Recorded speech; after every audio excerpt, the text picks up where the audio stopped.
الحمد لله وحده والصلاة والسلام على من لا نبي بعده لا رسول بعده ولا رسالة بعده ولا كتاب بعد كتاب الله.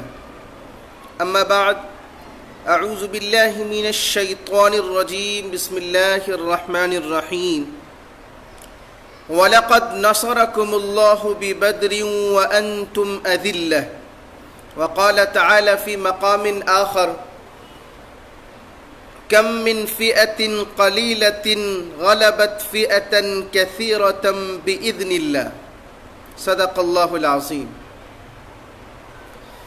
میرے واجب الاحترام دوستو، بزرگوں، دینی بھائیوں، آج 17 رمضان المبارک ہے. 17 رمضان المبارک اسلامی تاریخ کا ایک اہم دن ہے. آج ہی کے دن حق اور باطل کی سب سے پہلی جنگ ہوئی تھی، جسے ہم اور آپ غزوہ بدر، جنگ بدر کے نام سے جانتے ہیں.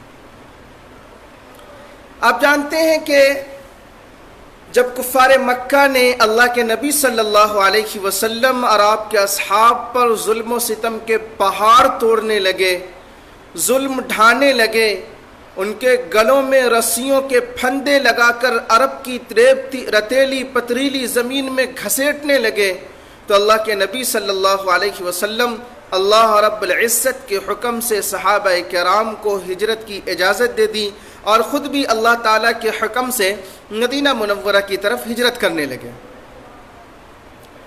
اللہ کے نبی صلی اللہ علیہ وسلم جب وہاں ہجرت کر کے گئے، کفار مکہ ملک شام تجارت کی غرض سے جایا کرتے تھے اور وہ راستہ مدینہ منورہ کی طرف سے ہو کر جایا کرتا تھا. تو اللہ کے نبی صلی اللہ ایک لشکر تھا ابو سفیان کی قیادت میں، جس میں اہل مکہ کا سارا مال لگا ہوا تھا اور ملک شام کی طرف یہ لوگ جا رہے تھے. اللہ کے نبی صلی اللہ علیہ وسلم کو خبر لگی، آپ نے صحابہ کو فوراً حکم دیا، صحابہ ان کے پیچھے لگے، لیکن ابو سفیان بچ بچا کر نکل گئے. اللہ کے نبی نے صحابہ کو حکم دے دیا تھا کہ ابو سفیان جب ادھر سے واپس آئے تو کسی نہ کسی ذریعے سے انہیں گھیرنا ہے، انہیں پکڑنے کی کوشش کرنا ہے. جب ابو سفیان وہاں سے واپس آئے تو انہیں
اذهب انت وربك فقاتلا انا هاهنا قاعدون. آپ جائیے، آپ کا رب جائیے، میں نہیں جاتا، مجھے اپنی جان عزیز ہے، پیاری ہے، بلکہ آپ کا حکم ہوگا، میں دائیں سے آپ کی حفاظت کروں گا، بائیں سے آپ کی حفاظت کروں گا، آگے سے آپ کی حفاظت کروں گا، پیچھے سے آپ کی حفاظت کروں گا۔ آپ کا حکم ہوگا سمندر میں دوڑ لگا دیا جائے گا، آپ کا حکم ہوگا دشمن پر جھپٹے مار دیا جائے گا، آپ کے حکم کے ہم منتظر ہیں۔ یہ سن کر میرے نبی کے چہرے پر ایک مسکراہٹ ہوئی۔ 313 کا لشکر،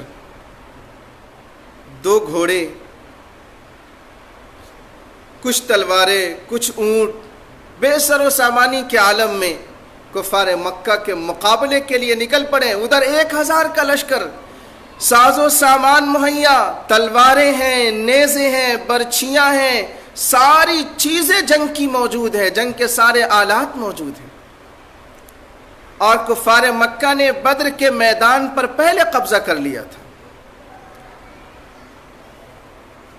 نبی اکرم صلی اللہ علیہ وسلم بعد میں پہنچے۔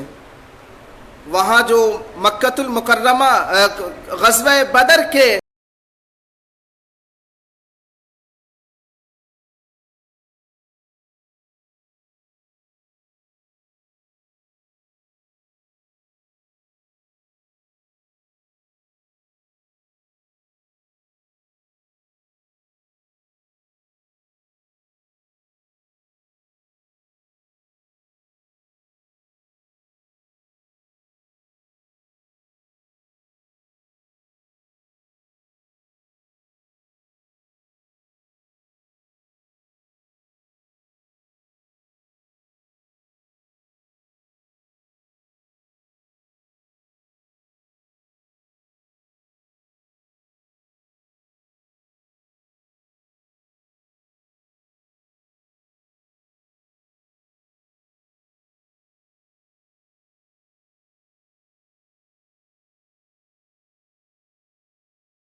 چڑھ گیا تو میں اس کا کام تمام کر دوں گا۔ حضرت عبد الرحمن بن عوف رضی اللہ تعالیٰ عنہ کا بیان ہے، فرماتے ہیں اتنے میں مجھے ابو جہل نظر آیا۔ میں نے ان دونوں بچوں سے کہا دیکھو وہ ابو جہل ہے۔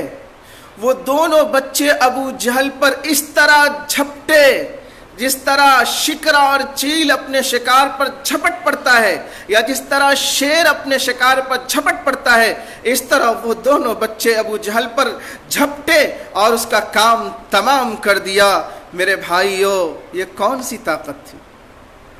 چھوٹا سا بچہ، معصوم سا بچہ میرے نبی سے کتنی عقیدت رکھ رہا ہے، کتنی محبت اس کے دل کے اندر میرے آقا صلی اللہ علیہ وسلم کی بسی۔ اس طرح یہ 313 کا لشکر 1000 کے لشکر جرار کو شکست فاش دیتا ہے۔ 70 اس میں سے